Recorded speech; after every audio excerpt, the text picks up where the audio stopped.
Bienvenidos a un nuevo capítulo de Líderes los domingos a las 9 de la mañana por Colorvisión, Canal 9. Recuerden también sintonizarnos en todas las redes y plataformas de Falla Media, escucharnos por Spotify y Apple Podcasts en Líderes con Orlando Jorge Villegas. Y también recuerden que estamos retransmitiendo por Teleuniverso, Canal 29, los sábados para Santiago y todo el país. Iniciando el año, que normalmente no grabamos tan rápido, comenzando el año, dejamos que pasen unas semanas en las que el país, digamos, vuelve y retoma la normalidad del día a día, pero han ocurrido una serie de hechos importantes. Yo no podía dejar de realizar un episodio, y sobre todo un episodio muy especial con una amiga comunicadora, pero sobre todo una venezolana que dejó su país y se ha vuelto una gran dominicana. Gracias. Catherine, gracias por estar Orlando, con nosotros. Qué lindo. Encantada. Gracias por traerme a tu espacio. Aquí te veo con este estudio que me encanta. Me encanta saber que además el equipo empezó temprano el año. Arrancó Jaina a moler. Como tú bien dices, yo soy venezolana de origen, de nacimiento, pero tengo mi corazón sembrado en este bello país desde hace casi 15 años. Así que, además, creo que desde esos 15 años te conozco hace más de 10 seguro. Y me hace entonces además sentirme muy bien de que me hayas invitado. Gracias. Tú sabes que yo voy a hacer una historia para que la gente sepa cómo yo te conocí. Antes de conocerte en persona, yo recuerdo cuando llegaste al país. En ese momento yo dirigía el Canal 7, Antena Latina, sí. Y teníamos, una oferta noticiosa nueva en ese momento, que estaba haciendo espacio con talentos emergentes y un formato diferente. Y yo recuerdo que en CDN anuncian, viene Catherine Hernández. Sí. No recuerdo cómo se llama el programa de la noche, creo que era Enfoque Final. Y digo yo, coño, ahora van a traerme una venezolana a competir con nosotros para acá. Y cuando me puse a ver tu pedigrí, dije, no, espérate, no es cualquier periodista. Además que tiene presencia, tiene perfil. Y como ya nosotros nos habíamos instalado, yo dije, ahora tenés que competir con una venezolana preparada, al dominicano que le encanta. Cuando ven comunicadores y comunicadoras venezolanas, no solo porque tengo que ser sincero, o sea, hay un... Sí, echa tu cuenta. Hay un atractivo de presencia, tan bello. Pero también el capital humano venezolano es muy preparado y siempre en el país se ha destacado. Entonces yo recuerdo cuando veía los artes en el Caribe, lo veía en los spots en CDN. Hicimos una bullita, Te hicieron una bulla grande cuando llegaste aquí. Cosa que yo agradezco mucho. Lo recuerdo. Y recuerdo que esa confidencia Orlando me la había dicho. Yo un día cuando la conocí, dije, mira aquí la venezolana que me dio carpeta. Mira tú, la que me dio carpeta. Pero la verdad es que Antena Latina competía muy bien. Competía muy bien en ese tiempo. Ustedes hacían un trabajo extraordinario y para nosotros fue definitivamente un reto, Orlando, porque tú lo ves desde aquella acera linda y positiva, pero para cualquier persona que quiera emprender el trabajo al frente de un noticiario, y sobre todo si viene de otro país, pues representa una grandísima responsabilidad. Yo recuerdo que yo estuve 3 años antes de empezar el noticiario viviendo en República Dominicana, trabajando en temas de comunicación institucional y también con la revista Sala de Espera, que yo la tenía acá y yo era la editora y directora. Y me preguntaban que por qué yo no me metía en televisión, y yo lo que decía es, mira, meterse al frente de la noticia, y siempre lo digo, para ser periodista a ti te tiene que doler el país. Si no te duele el país, es como un trabajo a medias. Y además yo decía, si yo no conozco medianamente República Dominicana, no conozco sus actores, sus preocupaciones, ¿cómo es que yo le puedo meter el pecho a decirle a República Dominicana lo que es noticia en el día a día, y teniendo la presión de lo que ocurre al aire, que es el en vivo? Hay gente que dice, no, esa gente que hace noticias y que se para ahí lo que hace es leer. Sí, pero cuando el prompter se va, porque eso pasa, porque lo técnico siempre puede fallar, bueno, pues te toca sacar adelante, hacer entrevistas a último minuto. Y la verdad es que el equipo de CDN, Nuria Piera estaba a la cabeza en ese momento, pues me dio una gran oportunidad, cosa que yo voy a agradecer siempre también al ingeniero Manuel Estrella y a don Félix García, que desde el primer momento me dijeron, dele para allá. Y yo, bueno, pues también hice lo propio, ¿no? En ese momento es interesante contextualizar que los noticieros de la noche eran una competencia fuerte. Porque yo recuerdo que pero digamos estaba Roberto Cavada. Correcto. Alicia. Sí. Estaba AN7 con su propuesta nueva. Yo recuerdo que cuando salía tu promo, yo le decía a Marian Cruz, mi querida amiga, ella no me deja mentir. Bella Marian, yo le decía, mira quién va a competir contigo en CDN ahí. Sí. Yo le daba su cuerdita con eso. Estabas tú cuando entraste. Sí. Estaba, ella en AN7. Estaba Alicia. En Alicia, en Telemicro también tenía un buen rating. Sí. No estaba Elianta en ese momento. No, Elianta recuerdo llegó quién estaba, después. ella llegó después. Pero había una competencia Parece que en dura. Telemicro pensaron más o menos igual que tú. Y un año después dijeron, vamos a traernos. Y se trajeron Que es a una gran Elianta. profesional también. Tremenda Una gran profesional. La quiero mucho. Y había una competencia y estaba todo el mundo, el que estaba en este mundo, veía Eso los está ratings bien. de la noche. Sí. Que también, para que la gente sepa, es el horario donde más se factura en televisión. Exacto. Quizá ahora ha cambiado un poco, pero por lo menos en esa época era el horario de mayor facturación. A mí me encantaba y me encanta que haya esa competencia, porque además tú que sabes de televisión, lograr el encendido es muy importante. O sea, que la gente Sí. esté conectada a un horario determinado, independientemente de lo que sea que esté viendo, ya hace que la toma de decisión sobre si cambiar un canal o no, pues ya sea circunstancial. Pero que la gente se siente y se disponga a regalarte una hora de su tiempo, eso es algo que ahora no ocurre con tanta No. facilidad y ya en ese tiempo no era tan fácil. Así que yo creo que a mí la competencia me encantaba y me encantaba saber además que yo tenía en el mismo horario a personas con ese amplio potencial y aquel profesionalismo como Roberto, como Alicia. Yo agradecía que Roberto era un poquitico más tarde. Sí, porque eran a las 11. Sí, el mío era a las 9. El tuyo era a las 9, nosotros Sí. éramos a las 9 también. Exacto. Después han bajado a las 10 ahora. Yo competía realmente era con, o sea, enfoque final competía realmente era con Antena, porque creo que Sí. Alicia también era un poquito más Ella era a temprano. las 11 también. Era- Alicia era a las 11. Ellos tiraban uno más tempranito Ellos como a las tenían 8. una revista después- como a las 7 o a las 8. Exacto. Y así estamos. Tú también hacías noticias entre políticos, ¿verdad? También, esos fueron 4 años. Noticias entre políticos era un programa que de temporada. Se suponía que era preelectoral y terminó convirtiéndose en un programa permanente que duró 4 años y que me permitió tener a grandes amigos y además entender la dinámica del debate, que es algo con lo que he estado coqueteando mucho y que me encanta. A mí me encanta escuchar posiciones, me encanta moderar lo que son ideas totalmente distintas, pero que en el contexto de todos estos partidos políticos que se sentaban cada uno con el logo de su partido, o sea, no era la posición de ellos nada más, era la posición institucional de su partido que ellos tenían que defender de una manera u otra conforme al tema. Yo creo que fue un programa muy chévere que no solamente me generó bien, o sea, algo positivo para mi carrera, sino también desde el punto de vista personal, porque conocí a gente extraordinaria que todavía comparto amistad, comparto cuentos y hasta llamadas largas e intensas. Qué interesante. ¿Tú habías venido al país antes de mudarte para acá? Nunca. Yo llegué a República Dominicana la primera vez de visita en el 2010 y en el año 2010 hice como 5 viajes a República Dominicana porque el que hoy es mi esposo ya vivía acá.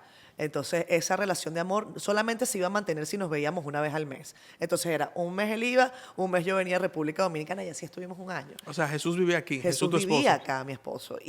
Pero él vivía acá desde hacía unos mesecitos antes de conocernos.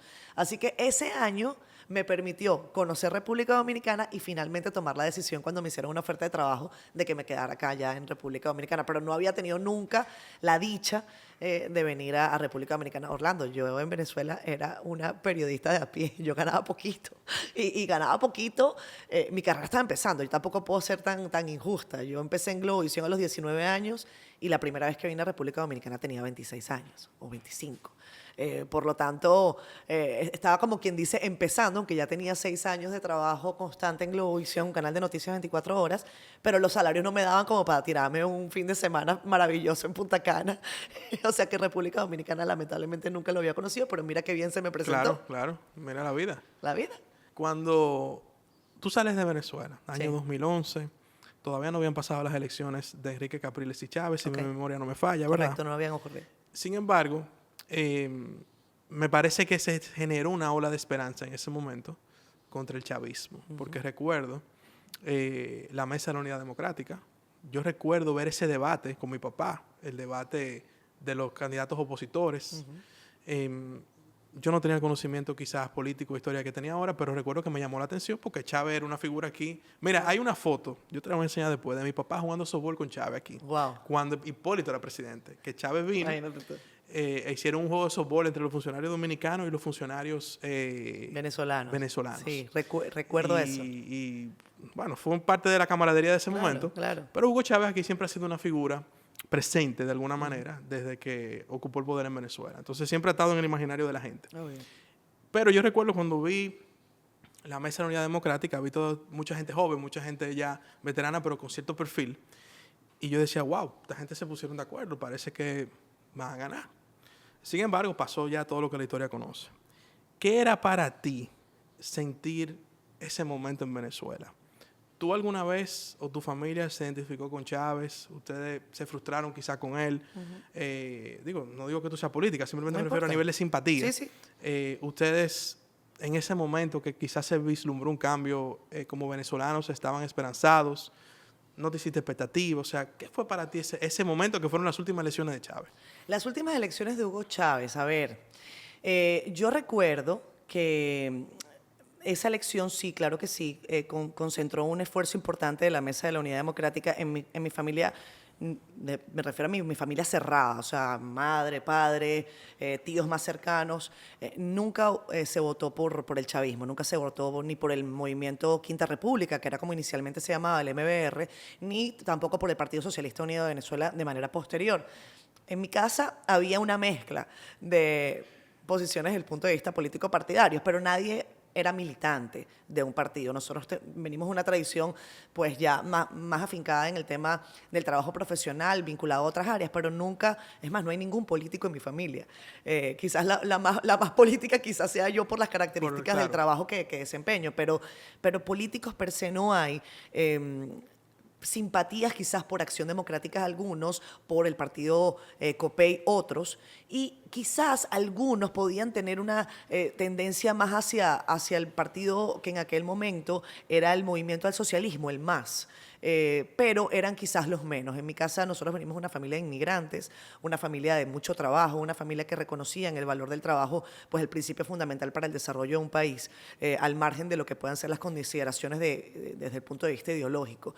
Y por lo tanto creo que ninguno tenía una intención vinculada a lo que fue el Movimiento Quinta República ni el Partido Socialista Unido de Venezuela, que inicialmente era un partido que clamaba por derechos sobre todo de clases populares desplazadas, etcétera, y que inicialmente terminó siendo como una suerte de venganza de grupos sociales que se habían sentido de alguna manera desplazados.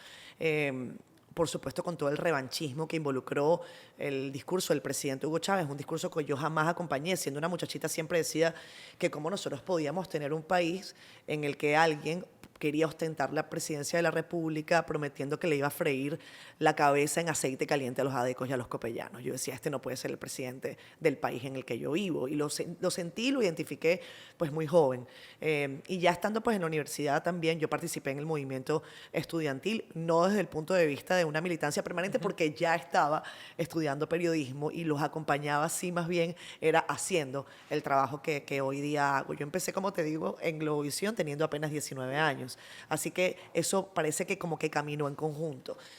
Yo creo que la oposición venezolana ha hecho todos los esfuerzos, Orlando, todos los esfuerzos desde el punto de vista democráticos para alcanzar el poder. Y definitivamente lo que ocurre es que tú no estás jugando lo que le dicen en fútbol un fair play. O sea, tú estás jugando un juego en el que crees en los votos mientras los otros creen en la represión. En el que tú crees en los votos, pero los otros creen en la cooptación de personas en virtud de que puedan perder su trabajo o en virtud de que sean perseguidos, encarcelados, en fin. Y eso es lo que ha terminado por ocurrir durante los últimos 27 años. Al principio la gente votaba con mucho espíritu, con muchas ganas, y después tú veías a la gente ya menguada en virtud no solamente del cansancio que te produce que te vulneren el derecho a una elección justa, sino también porque sabes que te pueden constreñir desde el punto de vista económico, desde el punto de vista social, con las amenazas constantes de grupos que se consideran revolucionarios, pero que no son otra cosa que grupos de amenaza pública, como los llamados círculos bolivarianos, que en Venezuela se convirtieron en una práctica corriente de Hugo Chávez y posteriormente de Nicolás Maduro. El movimiento democrático en Venezuela ha tenido muchas partes, muchas piezas. Y yo creo que sí, que inicialmente se aglutinaron y han ido perdiendo confianza, porque también la gente lo que decía es, si ustedes saben que son delincuentes llevando adelante el país, pues empecemos a jugar un juego distinto. ¿Por qué vamos a elecciones? Y esa fue una de las primeras preguntas con las que grupos como por ejemplo 20 Venezuela de María Corina Machado, que antes no se llamaba 20, creo que tenía otro nombre, no estaban de acuerdo con participar en procesos electorales en virtud de que decían, si nos roban a las elecciones, ¿para qué vamos a ellas, no? Pero yo creo que finalmente se comprendió que la elección no solamente debía ser un momento de participación masiva de la gente, sino que también si se robaban la elección había que demostrarlo. Claro. Y yo creo que ese es el principal valor de lo que ocurrió el pasado 28 de julio del 2024, porque la gente fue a votar, los que pudieron, porque casi 7 millones o 8 millones de venezolanos que nos encontramos fuera no pudimos votar, nos restringieron ¿Tú no ese pudiste derecho. votar? No, ningún venezolano en el exterior pudo votar, porque si hubiésemos podido votar, la elección no se hubiese ganado por 70%, sino por 90%, probablemente. Entonces, el valor de esa elección no es solamente lograr que la gente saliera a votar después de tantos golpes a su espíritu democrático, sino definitivamente comprobar que se habían robado la elección y que habían decidido pues cruzar aquel Rubicón, que hoy es otro. Tú sabes que, oye, escuchando esta interesante perspectiva de la historia reciente de Venezuela que tú nos acabas de dar, hay un personaje de la historia venezolana que era común en mi hogar, que era el expresidente Carlos Andrés Pérez. Carlos Andrés Pérez coincidió con mi abuelo siendo presidente, coincidieron algunos años, pero la Internacional Socialista, que en esa época realmente funcionaba y tenía, digamos, un espíritu quizás más orgánico que lo que es ahora. Claro. Que ahora prácticamente no, digo, para mí no sirve. Pero bueno, en esa época había muchos líderes fuertes que o ocupaban la presidencia de sus países o realmente tenían unos liderazgos muy fuertes, como Peña Gómez, Sí. los presidentes del PRD de esa época aquí, en el caso de Venezuela, Carlos Andrés Pérez. Correcto. Y así te puedo mencionar otro, pero ellos hicieron una muy buena relación. Y Carlos Andrés Pérez, cuando llega Chávez, no recuerdo si él se mudó para acá, pero hacía mucha vida aquí. Y mi abuelo tenía una tertulia los sábados, todos los sábados fijos, y cuando él estaba en el país, él iba a la tertulia. Yo recuerdo a este hombre alto, imponente, era un hombre muy imponente. Y chacharachero, además. Sí, Carlos sí, Andrés era, el era, gocho. era un además. tipo simpático Sí. y buen conversador. Yo era un carajito, pero yo Pero te acuerdas, estaba ahí. claro. ¿Qué opinión te merece a ti, Carlos Andrés Pérez, en la historia de Venezuela? Mira, yo creo que Carlos Andrés Pérez se dice que tiene dos momentos, lo que le llaman el gobierno CAP 1 y después el CAP 2, en el que intentó, sobre todo, producir una serie de reformas importantes desde el punto de vista económico en Venezuela, reformas que resultaron incomprendidas para una buena parte de la población. Esas reformas incluso produjeron importantes momentos de frustración social, momentos que generaron, que devinieron en protestas masivas de la ciudadanía. Y creo que Carlos Andrés Pérez es parte de la historia democrática de Venezuela. Probablemente se haya equivocado. Yo creo que se equivocó también desde el punto interno de su partido, porque parte de lo que ocurrió con Carlos Andrés Pérez tiene que ver con las frustraciones que se produjeron dentro de la propia acción democrática. Y se cree que parte de la persecución en contra de Carlos Andrés se forjó desde las propias entrañas del AD de ese entonces. Por lo tanto, a veces los partidos políticos y los liderazgos están permanentemente viendo hacia afuera, viendo las amenazas fuera de su casa, cuando a veces pasa que las amenazas principales están dentro Claro. de casa, están en los que han compartido contigo y en los que no se sienten necesariamente contentos con las acciones que tú llevas adelante. Carlos Andrés Pérez intentó, repito, liderar un momento de transformación económica para el país, se acompañó de los mejores técnicos del país, y esas reformas no fueron comprendidas. Posteriormente, el país cayó en un desasosiego vinculado. Yo recuerdo a Carlos Andrés Pérez, el golpe de Estado de 1992. No sé si ustedes lo habrán compartido con tu abuelo en aquel momento y lo que eso produjo para el país. Pero, por ejemplo, Carlos Andrés Pérez tenía un fino olfato. Leyó a Chávez desde el primer día. Hay un video viral de él que siempre se hace viral cada vez que pasan estas cosas. Ojalá que lo pongan acá en el programa. No sé si, Lo vamos a poner. no sé si el tema de YouTube a veces te lo permite. Hay cosas tan odiosas YouTube, ¿verdad? Pero la verdad es que Carlos Andrés Pérez olió perfectamente a Hugo Chávez en aquel momento. Y aunque probablemente cometió algunos hierros, yo creo que no se perdía en lo que era la transición democrática. Usted cada 4 años se va para su casa. En aquel momento en Venezuela era cada quinquenio, eran cada 5 años. Posteriormente, con la Constitución Bolivariana del 2010, si no me equivoco, se convirtió en una elección cada 6. Y yo creo que sí, que fue importante para el país, creo que incomprendido en algún momento, pero un demócrata. es un demócrata. Con la democracia tú puedes estar de acuerdo o no con lo que pasa, pero hasta ahora para mí es el mejor sistema que conocemos. Cualquier otro invento resulta en cosas como la que estamos viendo en mi país. Así que bueno, Carlos Andrés Pérez murió y no le lanzaron ni un ramito de flores, nada, creo que no se le homenajeó correctamente. Y hay mucha literatura sobre Carlos Andrés y sobre los pasos que dio para el país. Carlos Andrés nacionalizó la industria del petróleo, la industria también de otros minerales importantes para el país. O sea que yo creo que era un demócrata, definitivamente. Cuando muere Hugo Chávez Sí, y entra, digamos, en acción hay gente que le pone mucho nombre, la boliburguesía, los narcochavistas, sí, pero este grupo que está ahora, sí. Maduro, Cabello, la Delcy, que creo que cuando Chávez murió ya quizá no tenía protagonismo, pero el hermano de ella sí, Sí, Jorge. Sí. Jorge Rodríguez. ¿Qué expectativas real había de ellos? ¿Ustedes se imaginaban que ellos iban a ser lo que terminaron siendo? Porque yo sí creo algo, y debo decirlo en su justa dimensión, independientemente de cualquier opinión que uno pueda tener de Hugo Chávez, yo creo que él era un gran político, independientemente de... Sí, ¿verdad? sí, sí, sin duda. Y creo que hay una gran diferencia entre el Hugo Chávez político y este grupo de gente, que dicen que son sus seguidores, etcétera, etcétera, pero me parece que son unos delincuentes reales. Vuelvo y repito, yo no soy chavista, al revés, soy anticomunista, antisocialista, yo sentí todo eso. Pero sí tengo que reconocer que el tipo fue un gran político. ¿Pero por qué tú dices que era un gran político? A ver. Mira, yo creo que... ¿Qué tú ves en él que te hace pensar? Ojo, esto es un poco tricky porque es que Orlando está entrevistando a una periodista, entonces yo me pongo también del otro lado. ¿Qué te hace Mira, yo verlo creo que él como un tenía gran unos político? dotes propios de un político carismático, un Sí. político exitoso. Mi papá siempre me decía a mí que tú podías estar de acuerdo o no con Fidel Castro, pero no podías cuestionar que duró 50 años en el poder. Sí. O sea, a su forma, con dictadura y todo lo demás, pero como tú lo quieras ver, eso tiene algún nivel de éxito.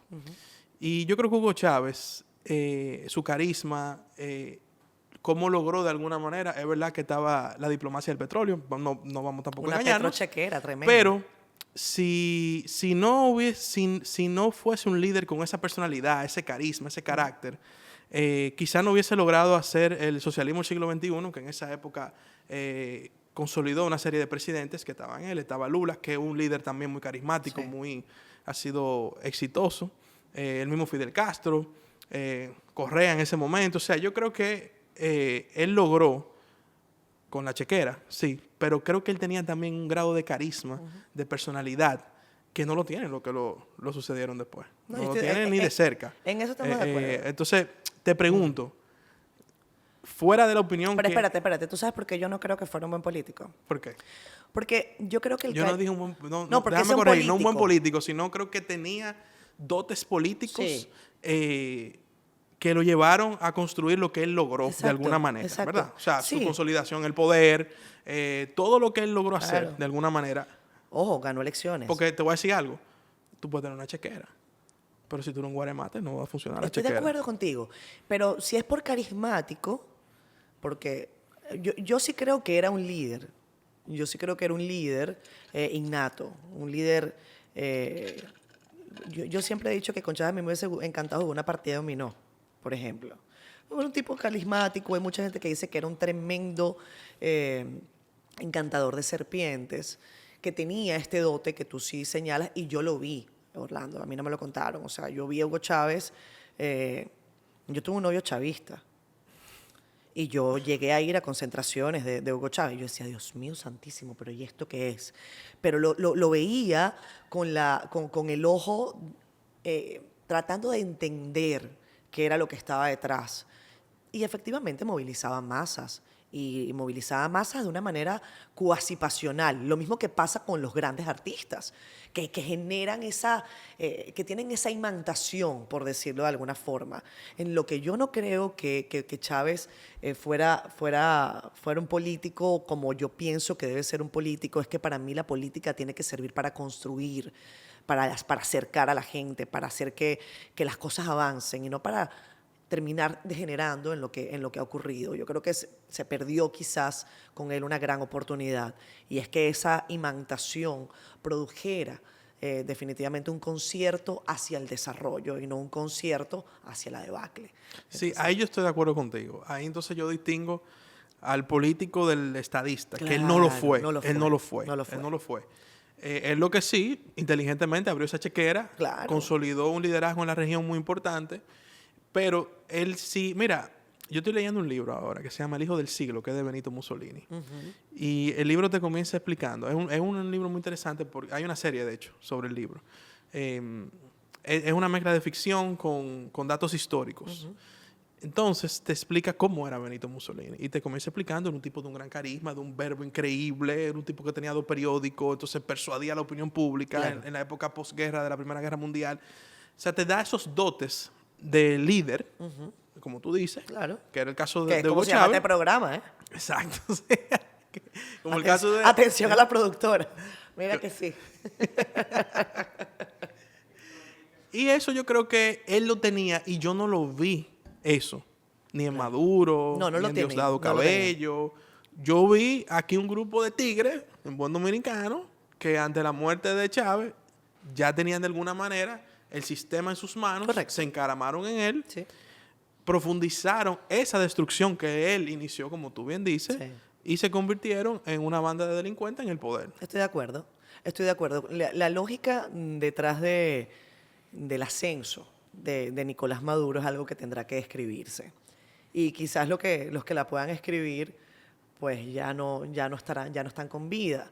Hay quienes consideran que Nicolás Maduro fue una opción que se abrió desde La Habana para Hugo Chávez, sobre todo en virtud de que se dice, yo no tengo cómo verificarlo, pero es una versión que ha sido bastante difundida, de que la administración cubana no tenía necesariamente la confianza para con personas como Diosdado Cabello, que fue, recuerda, cuando tumbaron a Hugo Chávez en el año 2002, el que se quedó al mando, y que yo digo, bueno, pero por lo menos leal fue, porque se sentó en su puesto y cuando llegó le dijo, venga para acá y siéntese. Entonces, yo sí creo que la tiranía venezolana ha devenido en la estructuración de un cuerpo criminal que va mucho más allá de un tema ideológico. Y yo tengo esta conversación con muchos amigos y tengo muchos amigos de izquierda, por decirlo de alguna manera. A veces a mí no me gusta catalogar el tema derecha-izquierda, pero sí es así, que les digo, esto no es un tema ideológico. Esto es un tema criminal. Esto es un tema de cómo una cuerda de gente se tomó al Estado venezolano más que como una finca. O sea, esto es, repártanse la plata. Yo no había visto nunca un robo y una corrupción tan escandalosa como la que ocurre en Venezuela. La corrupción es mala siempre. Y tú te puedes robar 3 cheles como te puedes robar mucho, igual eres un ladrón. Ahora, los niveles de dinero que se han perdido y que se han robado en Venezuela es que no tiene comparación, Orlando. Cuando uno ve los casos de corrupción, le hacen en República Dominicana o en otros países, pero yo digo el caso de República Dominicana porque es en donde vivo. Yo no les quito mérito porque me parece igual un despropósito, pero cuando ves los números dices, no, hombre, no. O sea, por 3 cheles así no. Y yo digo 3 cheles porque vengo de la comparación de aquello que es una super billetera corrupta. No le quito mérito, insisto. No quiero decir que la corrupción sea buena porque usted se robe 3 cheles, pero cuando uno ve la dimensión, uno dice, ¿para qué quieren tanta plata? ¿Para qué? No lo sé. Entonces, ahora, bueno, lo que estamos viendo es eso, un Nicolás Maduro con Cilia Flores que ha sido presentado en un tribunal en Estados Unidos, a un Diosdado Cabello que también maneja cuotas de poder importantes, a un Vladimir Padrino López que si yo fuera chavista estaría diciendo por qué no lo han votado, porque no está preso, porque como el ministro de Defensa permite que se lleven al presidente y a la primera dama y usted está tranquilo. Quizás por eso fue el primerito en salir a hablar solo e íngrimo en un mensaje que no convenció. Cuando tú dijiste ahorita que en el caso de Nicolás Maduro era el más favorable para La Habana. Sí. Cuando tú dices La Habana, ¿es real, es ficción, es un mito la influencia de Cuba en las decisiones del liderazgo venezolano? No, es absolutamente una certeza, verificable, verificado. Te lo digo de esta manera. Como periodista en Venezuela, yo hice trabajos de investigación que probaron con documentos que la administración cubana despachaba desde el Palacio de Miraflores. y me refiero a personas que estaban dentro del Partido Comunista Cubano, que como sabes tú es una estructura gubernamental. El partido no está por allá con sus decisiones y el gobierno está acá. No, el Partido Comunista en Cuba es una fórmula monolítica. Es un partido-estado. Es un partido-estado. Gracias por la referencia, correcto. Y una de las miembros de ese Partido Comunista, que además era ministra de Industria en Cuba, despachaba y firmaba documentación en Venezuela para, por ejemplo, importación de alimentos, que en Venezuela nosotros hicimos la investigación de que se importaron alimentos alevosamente vencidos para hacer un tremendo esquema de corrupción que terminó por llevar a la gente comida podrida mientras ellos se llenaban los bolsillos. Y me refiero al gobierno cubano. Entonces, eso está verificado. Además, no tan lejos hay que irse. Ese trabajo lo pueden buscar, está todavía en YouTube, se llama Los secretos de Pedeval. Y recientemente tienen que ver a un Miguel Díaz-Canel decir textualmente que 32 militares cubanos murieron defendiendo a Nicolás Maduro, porque eran parte de la fuerza militar venezolana. ¿Y acaso yo siempre me he preguntado, eso no es una injerencia? ¿Eso no es una vulneración de la soberanía? Pero lo que pasa es que suena más lindo decir el imperialismo yanqui que decir la bota cubana que nos ha estado oprimiendo durante los últimos 27 años y que yo creo que ya está bueno. Yo por eso el otro día me decían unas personas, los gringos lo que quieren es el petróleo de Venezuela. Y digo yo, pero los rusos, los chinos y los cubanos se lo han comido con yuca. Así es. Con yuca se lo han comido. O sea, vamos a la hipocresía. Es verdad que los gringos lo quieren, pero ahí había un grupo también que se lo chupó en los últimos 20 y tantos años. Así es, así es. ¿No? Y lo conversaba incluso con un amigo antes de tener esta conversación, y se lo decía a tu equipo. Hablé con un colega periodista, pero que tiene su corazón con el chavismo, pues.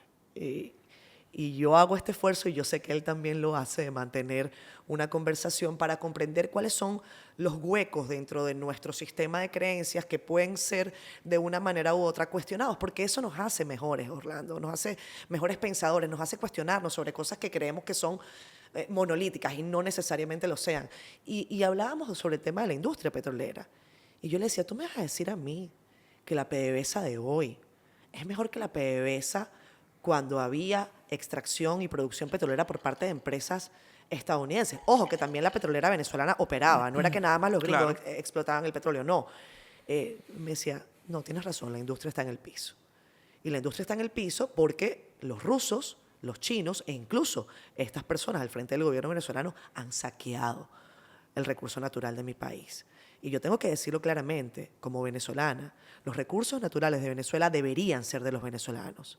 Ahora, eso no me hace a mí un cortocircuito con que pueda venir empresa privada a un país a proveer innovación, tecnología y que con reglas claras y transparencia podamos sacar adelante una industria que podría y que fue una envidia en el mundo. Venezuela producía 3.7 millones de barriles diarios. Una locura. En el año 1970. Y tienen las reservas más grandes del mundo. Las reservas más grandes de petróleo del mundo. ¿Cuánto está la producción petrolera hoy? Algunos dicen 1.2, 1.4. Y de ese 1.2 y 1.4, el gran porcentaje, adivina quién lo tiene. Chevron, una empresa estadounidense. Entonces, ¿de qué es lo que estamos hablando? ¿Acaso es una vulneración de la soberanía de la República Dominicana que acá tengamos, por ejemplo, la Barrick Gold explotando una mina? No, sencillamente reglas claras, buenos contratos negociados con firmeza, sin regalar el recurso público, exigencia de reglas claras y sencillamente procesos y contratos con concesiones. Usted está acá mientras usted cumpla estas reglas. Usted las incumple, usted se va. Sencillo. Pero nos han querido vender durante demasiado tiempo que empresa privada es igual a entreguismo. Nos han querido vender durante demasiado tiempo que empresa privada es igual a regala lo tuyo. Entonces, bueno, arrástrate con los tuyos, aunque te arruines. Yo no creo en ese modelo. Vámonos a este sábado 3 de enero. Tú te levantaste. Yo de viernes a sábado me tomé un magnesio profundo. Yo pensaba que me ibas a decir que te tomaste un trago de ron. No, me lo tomé después que vi la noticia.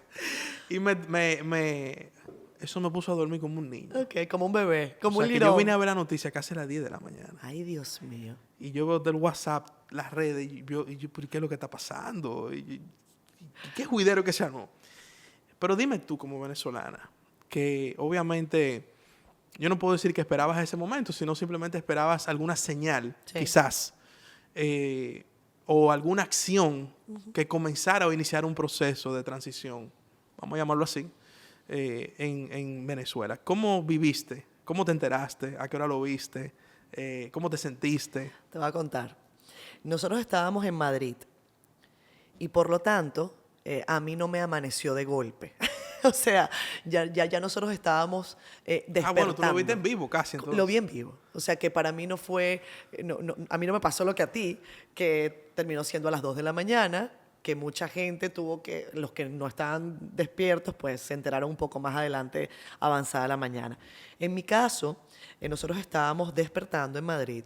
A mi esposo le hacen una llamada y le dicen que están bombardeando Caracas. Yo me acababa de despertar, pero no había tomado el celular en ese momento y me dice, párate. Y yo, ¿qué pasó? Están bombardeando Caracas. De una vez salgo corriendo, agarro el teléfono, él empieza a hacer llamadas, yo empiezo a hacer llamadas, hacemos una mini sala situacional en casa, tratando de determinar qué es lo que está pasando. Empezamos a llamar familiares, me confirman que definitivamente están ocurriendo explosiones. Me llama una amiga que vive aquí en República Dominicana y que es productora del show de Luz García, y Saray, que ella... Habíamos tenido la conversación de si ella debía ir o no a Venezuela unos días antes. Y yo le dije, no vaya. Wow. Y ella me dijo, Kate, pero es que yo tengo el pasaje comprado para que mi hijo vea a su abuela. Yo quiero que se encuentren en Navidad. Y yo le dije, Sara, mejor no vaya. Porque no sabemos qué va a pasar. Hay demasiada tensión. Y ella fue. Y creo que uno de los primeros mensajes que revisé en mi celular fue el de ella. Y ella me dijo, es horrible. Se estremecieron las ventanas. Tengo a mi hijo... tengo mucho miedo, no sé qué pasar, no sé qué está pasando, no sé si puedo salir o no. Y tratamos de ir verificando qué era lo que ocurría también con colegas venezolanos que están allá en Caracas y que nos empezaron a reportar lo que estaba pasando. Pues desde ese momento pues empecé a trabajar durísimo, a compartir videos, a verificar información. Llamé a Alba Nelly Familia también, que aquí era madrugada, y le dije, Alba, párate que están bombardeando Caracas. A ella le tocó hace unos meses levantarme, por ejemplo, con la lamentable tragedia del Jet Set. Y a mí en este caso me tocó levantarla a ella para decirle, párate que están bombardeando en Venezuela. Y nada, que si lo esperaba o no lo esperaba, te voy a ser sincera. Durante los primeros meses de esta movilización de tropas en el Caribe, yo estaba sobre todo un poco incrédula sobre cuáles podían ser los pasos que llevara adelante el gobierno de Donald Trump. Sí sentía que podía ser una suerte de presión en un inicio, pero cuando ya avanzaron los meses y cuando ya movilizaron, por ejemplo, el portaaviones Gerald Ford, yo dije, esto no se va a quedar acá, porque no es cierto que el presidente Donald Trump y una administración va a movilizar esa cantidad de recursos para no hacer nada. Pero siempre pensé que podía mediar algún tipo de negociación en virtud de esa presión. O sea, que el gobierno venezolano entendiera que el tiempo se había acabado, o sea, que el juego había cambiado y que debían salir del país. Por eso, en cierta forma, me esperancé cuando circularon versiones en las que le decían o se decía que a Nicolás Maduro se le estaba pidiendo que se fuera, por ejemplo, a Turquía y que le estaban ofreciendo algunas opciones.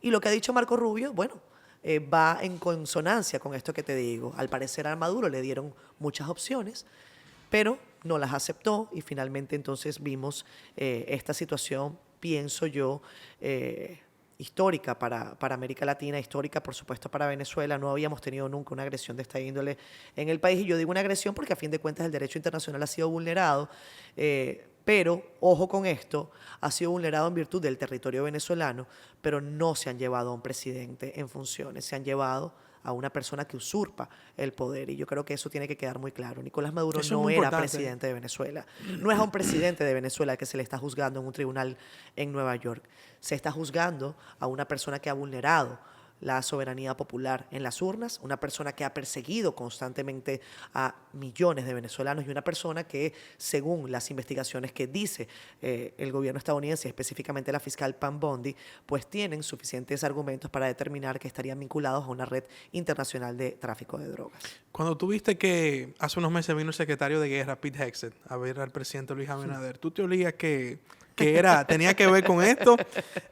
¿O la cotorra que dieron de que no, que el narcotráfico, que tú te olías que tenía que ver con esto? Mira, yo te insisto, yo no podía tener la dimensión de qué era lo que iba a pasar. No tenía yo ninguna fuente que me aproximara que iban a llevar adelante algún tipo de operación de esta índole. Yo sí creo que iban a continuar con el tema de los objetivos de las llamadas narcolanchas, pero también creo que atacar narcolanchas era parte de una conformación de narrativa estructural del gobierno estadounidense. Lo que ha terminado por ocurrir termina por concretar algo que yo creo que es un primer paso, Orlando. Yo creo que esto hay que verlo de esta manera. Esto es un primer paso en un proceso que podría tomar tiempo. Yo no quiero adelantarme. Yo sí sé que, por ejemplo, el presidente Donald Trump tenía que dar alguna buena noticia para la comunidad latinoamericana que vota duro en Estados Unidos para el cierre de su primer año, que es ahora. Y probablemente tenga que dar alguna otra muy buena noticia si quiere conquistar ese mercado electoral latino para las elecciones de medio término en noviembre. Entonces, quizás para mí esos sean los dos deadline. Deadline 1, primer año de su gobierno, algo bueno tiene que decir, porque además la popularidad de Donald Trump creo no está en su mejor momento, según algunos estudios, y posteriormente entonces tienes noviembre. ¿Cómo tú conquistas a un mercado latino que no necesariamente está tan contento, aunque te votó, después de una serie de medidas, sobre todo que apelan al tema de la migración, etcétera? Y no sería un tercer elemento el interés en sí ya de la industria petrolera. También, sí, yo no lo niego, Orlando, yo no lo niego. Evidentemente, además Donald Trump es un empresario. Y no vas a hacer una apuesta tan alta y una inversión de recursos tan altos si no vas a obtener nada. Recuerda también que en Venezuela hay una serie de recursos naturales que creo que pueden ser vitales y es un poco de la reconfiguración internacional al que la administración estadounidense está apostando, ¿no? Esto es, lo han dicho con total claridad, este es el patio de Estados Unidos, en una lógica de nueva doctrina Don't Row, así la ha llamado Donald Trump, Don't Row. Y bueno, eso va a representar un desafío importante para la región. Yo comprendo que la gente esté preocupada y comprendo que los gobiernos de la región digan, ojo con esto. O sea, incluso veía, si no me equivoco, al líder de los liberales en el Reino Unido argumentando duramente y cargando duramente contra la acción del gobierno de Trump. Pero yo digo, yo no vi esa alevosa crítica cuando Rusia, China, pues han estado permanentemente ocupando espacios geopolíticos que también ponen en riesgo a la región. Cuando tuviste a Trump, cuando explicó la operación, cuando fue muy sincero, dijo claramente. Lo dijo claramente. Él dijo, nosotros vamos a gobernar el país. Y nosotros vamos a administrar. Sí. Sí. Pero la palabra que él usó fue gonna rule. We're gonna rule. En inglés, nosotros somos los jefes. Sí, correcto. Y habló de la industria petrolera, de la presencia. Ya tú dijiste que no ves con malos ojos que ese capital norteamericano rescate la industria petrolera. Pero cuando Trump dice, nosotros somos los jefes de Venezuela, tú como venezolana, ¿eso te hizo ruido? ¿Te gustó? Por lo menos momentáneamente. Ujú. ¿Qué emoción ¿Qué o emoción qué me generó en ti? produce? Te lo decía en la parte anterior. El recurso que está debajo de la tierra de Venezuela es de los venezolanos. Y a mí, por supuesto, que un discurso de esta índole pues me produce preocupación. Pero una cosa que te produzca preocupación bajo la lógica del no entendimiento de quién es el que está hablando. Estamos hablando de un Donald Trump que es un showman. Es un tipo que se para frente a una cámara y sabe a quién le está dirigiendo el mensaje. Ese mensaje no es necesariamente para los venezolanos. Ese mensaje es para la gente que le apoya y que necesita justificar cómo es que entraste en un país y hiciste pues tal operación. Entonces no hay que explicarlo. Donald Trump no ha tenido el tiempo quizás para explicarlo y quizás no sea él el que lo explique. Yo no veo a militares estadounidenses apropiándose del petróleo y sacando... No. Honestamente yo no veo esto como algo posible. Yo creo que es parte del discurso y la narrativa de un presidente Donald Trump que suele ser rude por utilizar esos mismos términos en su lenguaje. Posteriormente iremos viendo que lo que va a ocurrir, si es que ocurre, y si es que Delcy Rodríguez realmente está cooperando tanto como Trump dice, una lógica de empresas estadounidenses como Chevron, ExxonMobil, ConocoPhillips, entre otras, llegando a Venezuela, haciendo inversiones en Venezuela y ojalá sea con contratos que terminen por beneficiar a la población venezolana. Que cada quien haga su parte. Las empresas no son instituciones de caridad. Van a buscar recursos, por supuesto, y quién no. Ahora, los venezolanos también deberían ser, de una manera u otra, beneficiados de esa explotación que, como te hacía la referencia, el caso de República Dominicana, tienes, por ejemplo, el caso del oro y la Barrick Gold. Pero más que el petróleo, que como tú bien dices, lo dejaste bien claro, tu parecer, es ese sentimiento en ese momento de, wow, se llevaron a Maduro, no sé qué va a pasar, qué va a hacer este hombre. Él se caracteriza por no ser un teórico. Trump es un hombre muy práctico. O sea, y si él dice, Es pragmático, es por ahí, es por ahí. Entonces, por eso te pregunto, o sea, ¿qué sentimiento te generó ese momento en el que tú quizás pensaste, pudo haberte pasado por la cabeza, van a poner a María Corina Machado? O sea, esa parte de tu expectativa ante lo que ocurrió, ¿te gustó o no te gustó? ¿O tú esperabas otra cosa? La pregunta es, ¿tú esperabas otra cosa? Yo no esperaba otra cosa. O sea, yo esperaba, siendo honesta, como mi programa, siempre he pensado que un proceso de transición en Venezuela va a tener que tener, nos guste o no, un serio componente de lo que hoy está en Venezuela gobernando. No me encanta, no me parece chévere desde el punto de vista emocional, pero también hay que comprender que cuando tú tienes 27 años de institucionalidad rota, de una serie de elementos cooptados, difícil es que tú puedas hacer una transición con algunas personas que con toda la legitimidad del mundo están liderando la oposición venezolana. Pero, por ejemplo, en términos pragmáticos, y Marco Rubio lo decía, María Corina Machado no está en Venezuela. Edmundo González no está en Venezuela. ¿Quién de la oposición en Venezuela podía tomar el control y no durar más que 2, 3 días o 3 meses en el Palacio de Miraflores? Ustedes acá en República Dominicana lo vivieron, con el caso del profesor Bosch.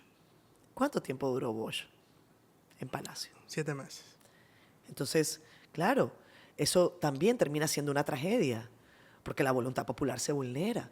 Entonces, yo sé que los venezolanos estamos absolutamente desesperados por salir de una gente que nos ha robado el futuro. Pero también sé que los procesos históricos toman tiempo. Y si hemos esperado 27 años para ver al menos una parte de esa cúpula criminal con una bata naranja, creo que también podemos esperar un poco para ver si el futuro de los venezolanos vuelve a estar en manos del voto de la gente. Si hay que volver a votar, yo estoy segura que los venezolanos volverían a votar millones de veces. Porque nosotros somos un país de gente demócrata. Nosotros no somos un país de gente de guerra. Y aunque haya gente quizás desde el punto de vista más efervescente de la oposición venezolana que dice, sí, que entren, yo entiendo que eso es parte de esta desesperación que produce ir tantas veces a ejercer un derecho y que te lo roben.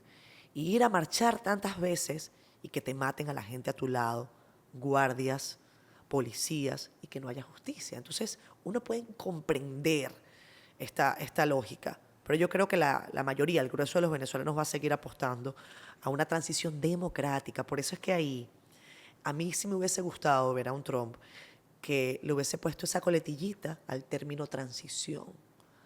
Porque no es solamente una transición, debería ser una transición democrática.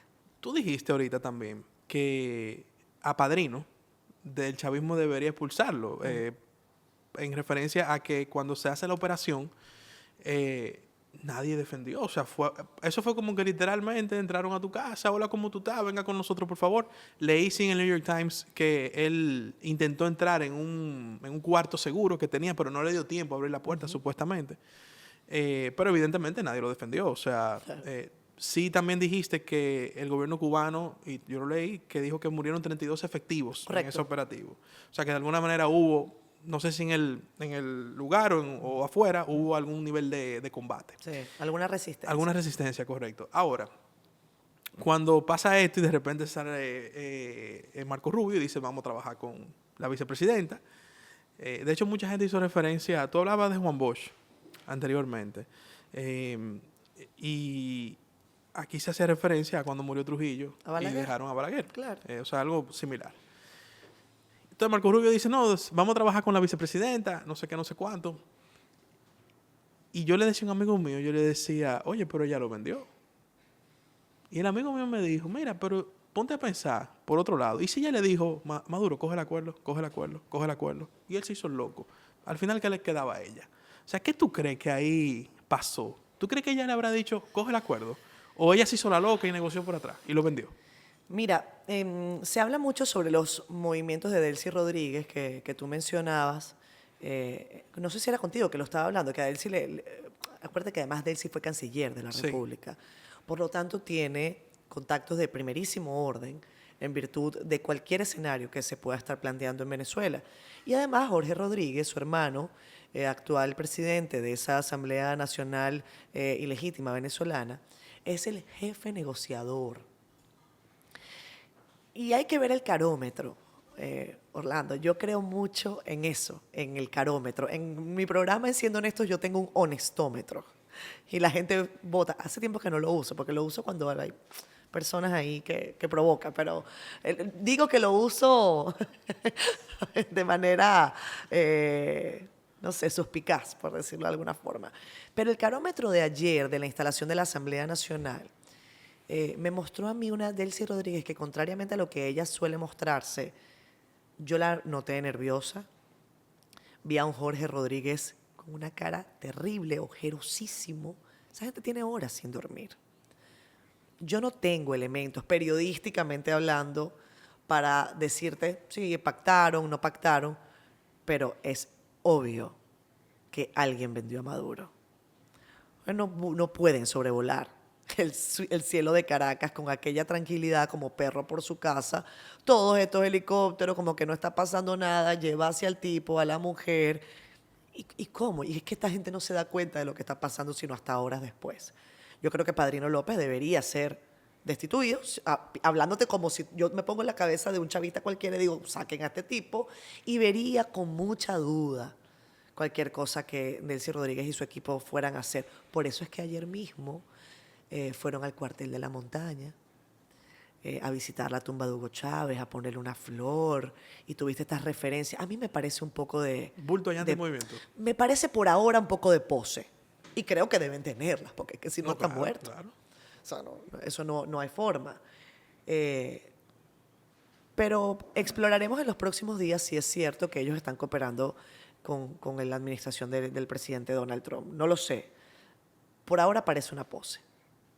Y que se hayan llevado a Nicolás y a Cilia y que nada más haya ocurrido y que no hayan tirado una bala, te habla también de que es una pose. Otra cosa que me parece extraña, por lo menos, 2 días después del operativo estadounidense, en el que entraron estos helicópteros, bombardearon en distintos puntos militares todos, hay creo que yo tengo detalles de al menos una civil que murió cerca donde están las antenas en el volcán. Eso es en Caracas. Parece que era una persona como que cuidaba el lugar y falleció. Algo que Porque yo supuestamente deploro.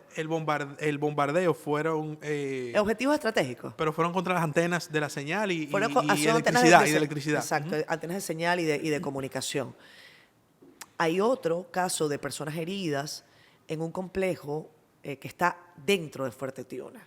Esta urbanización se llama Urbanización Simón Bolívar. Y es una serie de viviendas populares que pusieron justamente en la base militar.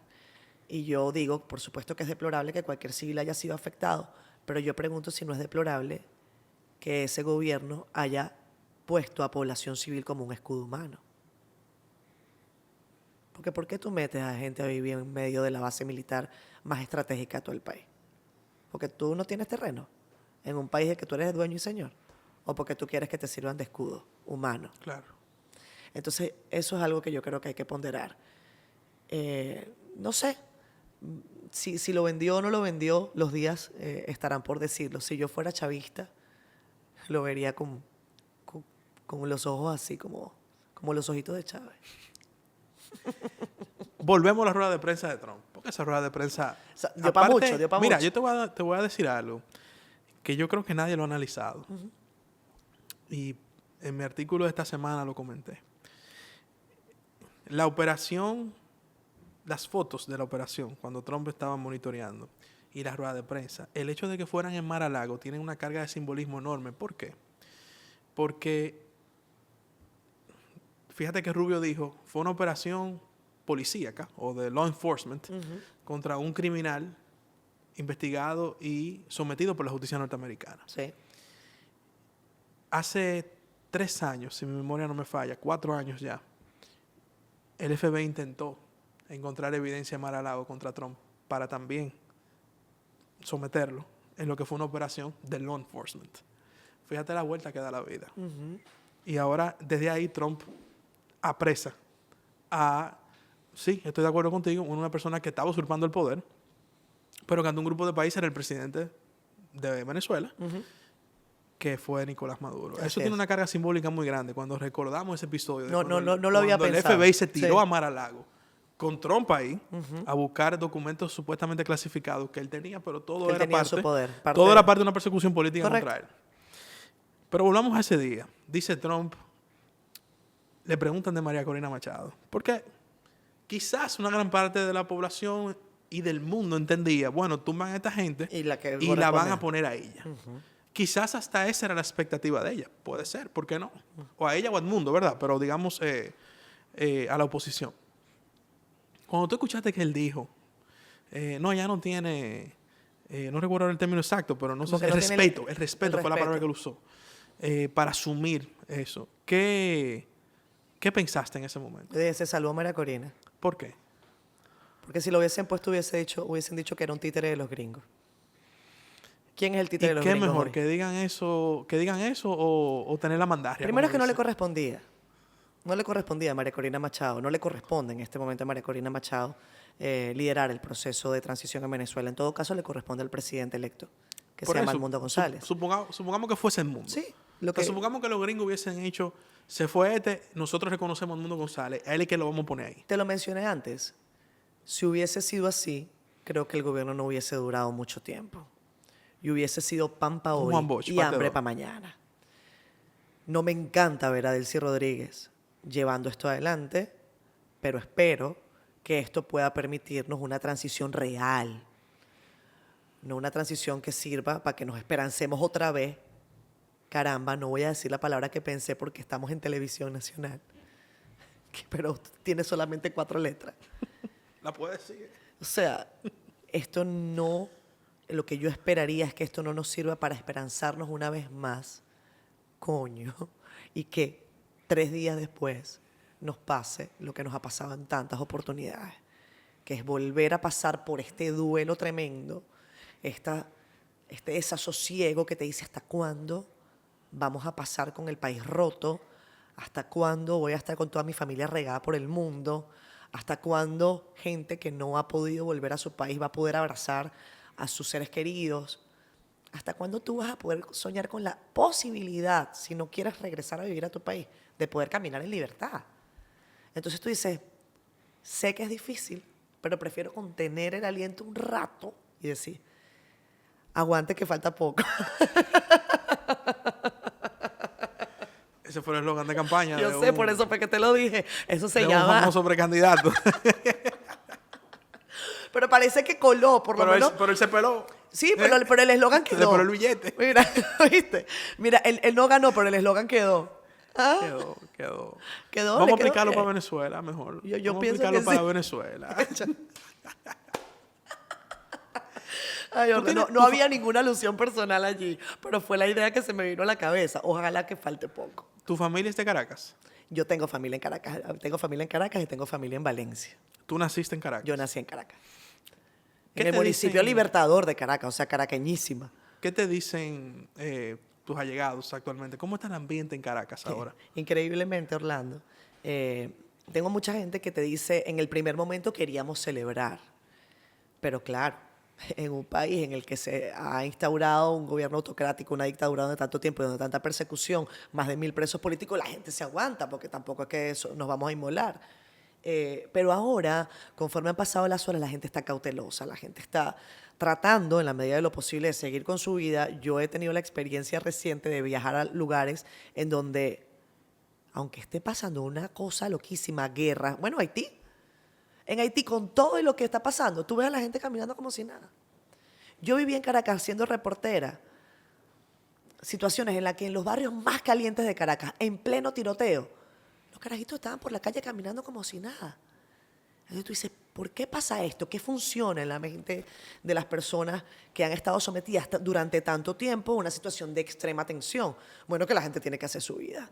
Y la gente dice, eso yo no lo puedo controlar. ¿Qué puedo controlar?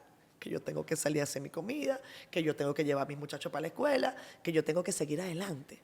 Entonces, es una O sea, cosa... la vida ya La vida continúa. Y te estoy planteando el escenario de países como, por ejemplo, Haití, que están en una situación de conmoción por la acción de las bandas. Te puedo hablar de países del Medio Oriente, en Israel. O sea, ¿cuántas personas en Israel no hacen su vida normal? En el Líbano, que hay problemas en el sur del Líbano. Yo estuve recientemente. Beirut está como si nada, como si no está pasando nada. Y bueno, en Caracas, lamentablemente, después de un incidente de esta índole, la gente, incluso el día siguiente, esa mañana, hubo gente como que salió a trabajar para ver para dónde iba. Yo tengo varios reportes de personas que me dijeron, salí en moto por Caracas a ver qué había, y aunque había muchos negocios cerrados, hubo gente como que hasta salió a trabajar. Así que es interesante lo que se mueve en ese tipo de situaciones. A mí me dicen algunos amigos que han ido a Caracas recientemente, está muy pero está volviendo a ser lo que era, muchos restaurantes chulos, Sí, claro, bares, discotecas, o sea, lo que hacia afuera se lee es que la ciudad está, digamos, en una penuria, no solamente social, sino de infraestructura, pero lo que he recibido de gente que ha ido en los últimos 2 años, claro. No, óyeme, mira, hay que darse un viaje para allá, eso está perísimo y esto. Lo Eso que es pasa- así. si es así, te voy a decir qué es lo que pasa. Acuérdate que Caracas no es Venezuela. Y 3 urbanizaciones de Caracas no son Caracas. Entonces, ¿qué ocurre? Tú tienes a un país de 30 millones de habitantes, del que se han ido 7 o 8, que hay una altísima concentración de esas personas que se han movilizado a Caracas. Y todo el recurso económico, tanto gubernamental como privado, se está concentrando en Caracas, o al menos una gran parte de él. Entonces, claro, tú tienes un país donde tienes este recurso concentrado en 3 urbanizaciones de Caracas, evidentemente que vas a ver, bueno, por aquí pareciera que todo está caminando bien. Pero cuando te vas al resto de un país tan grande, tan hermoso y tan productivo como Venezuela, dices, este país está en la ruina. Entonces, eso también es un mensaje que se intentó vender mucho en años recientes, y creo que esto también tuvo que ver con la actuación de gente como Tarek El Aissami, que hoy está preso, pero que al parecer, según lo que yo he podido saber, mucho del recurso del que él y su gente se apoderaban fueron invertidos en Venezuela, algo que parece que los otros no lo tienen muy claro y prefieren no invertirlo allí. Yo no puedo dejar de preguntarte, Catherine, antes de concluir. Luego de que tú no solamente nos has dado tu opinión de estos hechos de los últimos 3, 4 días, o de la última semana, tu análisis de figuras históricas, momentos históricos, y ya tu experiencia viviendo en República Dominicana. Tú como venezolana, no voy a usar la palabra en exilio, porque tú ya viniste aquí por otras circunstancias, pero en fin, una venezolana que le duele su país, que sufre en lo que se ha vuelto Venezuela en los últimos años. Y de alguna manera lo que yo puedo concluir es que tienes algún grado de escepticismo con lo que está pasando ahora mismo. O sea, tú no estás de que, wow, se acabó. Yo no estoy lanzando fuego artificial. Exacto. ¿Qué mensaje tú le das a los dominicanos? Que hemos logrado una sociedad estable, con nuestros bemoles, como todo en la vida. Así es. Pero que no somos una Venezuela. Tú que ya has vivido los 2 mundos y todavía tienes obviamente un vínculo enorme, afectivo, patriótico con tu país. Claro. ¿Qué mensaje tú le tienes aquí a los dominicanos ante esas realidades que te ha tocado vivir? Mira, yo he estado viviendo en República Dominicana durante los últimos casi 15 años. Y este país es un país maravilloso, de gente extraordinaria. Es un país de gente resiliente, Orlando. Es un país que puedo decir hoy me duele. Y yo no quisiera tener que volver a emigrar. Por lo tanto, yo voy a trabajar todos los días de mi vida para no tener que volver a emigrar. Y una de las cosas que me hizo emigrar no solamente fue la ausencia de seguridades personales, sino las ausencias de seguridades para con mi futuro, para con mi familia. Yo creo que la democracia hay que cuidarla todos los días. La democracia, la gente piensa que eso es de un día para otro, que se pierde. No, no, no. La democracia se puede ir deteriorando silenciosamente. Y hay mucha gente interesada en que a República Dominicana no le vaya bien. Y nosotros no podemos permitírselo. No podemos permitir que este país que tiene, como tú bien señalas, muchísimos retos, todavía nos falta mucho para avanzar en temas como, por ejemplo, la educación, pues tenemos que mantenerlo y cuidar la democracia. Yo creo en los políticos. Te hablaba antes de lo que yo creo que debe ser un político. Y como creo en los políticos, creo que los malos políticos deberían salir del juego. Y deben ser los propios buenos políticos los que hagan el trabajo. Para que no se deconstruya una idea que está por encima de la acción de un hombre, de 2 o de 10. Es la construcción de un país. Yo creo que aquí me van a tener un buen rato, con el favor de Dios, y si no me sacan, si no me votan, aquí estaré. ¿Quién te va a sacar a ti? ¿Quién te va a sacar a ti? No, para nada, yo sé que no. Al contrario, yo aquí lo que he recibido es cariño y oportunidades, cosa que agradezco fervientemente y cada vez que puedo hacerlo lo agradezco. Seguiré trabajando en República Dominicana y seguiré trabajando por la democracia, que a fin de cuentas es uno de los valores que me mueven como ciudadana y como persona. La verdad que tu trabajo aquí en el país ha sobresalido, no solo en los medios de comunicación, sino también ya como una líder en nuestra sociedad. Gracias, Orlando. Yo creo que cuando el país recibe personas como tú, que vienen de otros países, pero vienen preparadas, vienen capacitadas, vienen con buenas costumbres, eso lo que nos hace es una mejor sociedad. Yo creo que el país te ha recibido con los brazos abiertos. Así Por es. eso dije al inicio, tú te has vuelto una gran dominicana. Gracias. Tú estás nacionalizada ya, ¿verdad? No, Estamos en eso. está en eso. O sea, el presidente, ya te sabe, firma eso rápido. Los papeles están todos entregados. Después de tantos años hicimos todo el proceso y ojalá que salga pronto. De eso va a salir, no te preocupes. Y yo creo que esta conversación, que ha sido una de las más interesantes que he tenido, porque no solo que tú hablas muy bien, o sea, tú eres entrevistadora también, tú sabes a lo que yo me refiero. Pero la profundidad en la que manejaste estos análisis, que a veces se ven en un titular de un periódico, en una noticia, en un reel de un minuto, pero tiene una profundidad mucho más de la que se ve. Creo que es importante para la audiencia que nos ve en otros países también, porque por los medios que transmitimos llegan a Nueva York, a Puerto Rico, que se entienda la opinión de una venezolana en República Dominicana, de lo que está, y no cualquier venezolana, es una venezolana con un alto grado de preparación y trayectoria profesional. Yo creo que es importante en este momento, no solo por lo que vive Venezuela, sino por lo que vive la región también. Así es. Te deseo éxitos. Gracias, Orlando. Gracias por estar con nosotros. Feliz Año Nuevo. Feliz Año Nuevo. ¿Hasta cuándo podemos decir Feliz Año Nuevo? Duran 2 semanas normalmente. Eso es una la gente pregunta para el encontrándose. público. Sí, duran 2 semanas. Cada vez que se encuentran en 2 semanas una gente que no se ha visto, usted dice Feliz Año Nuevo. Yo he visto felicitaciones de Año Nuevo hasta febrero. Entonces, Dios mío. Gracias, Orlando. Y tengo que traerte otra vez, porque no hablamos del patio. Hay que hablar del patio. Y del patio contigo se puede hablar Sí, claro mucho. que sí. Yo feliz de la vida. Como te digo, esta no solamente es mi casa, sino que es el país que me permitió sembrar mi corazón. Mi hijo es dominicano y no es cualquier dominicano. Está tigre dominicano. Sí. Y cosa que me encanta esa chispa tan sabrosa que tiene la gente de este bello país. No tiene acento venezolano, ¿no? Tiene una mezcla terrible. pero sabrosa. Tiene una mezcla como de dominicano, como de venezolano.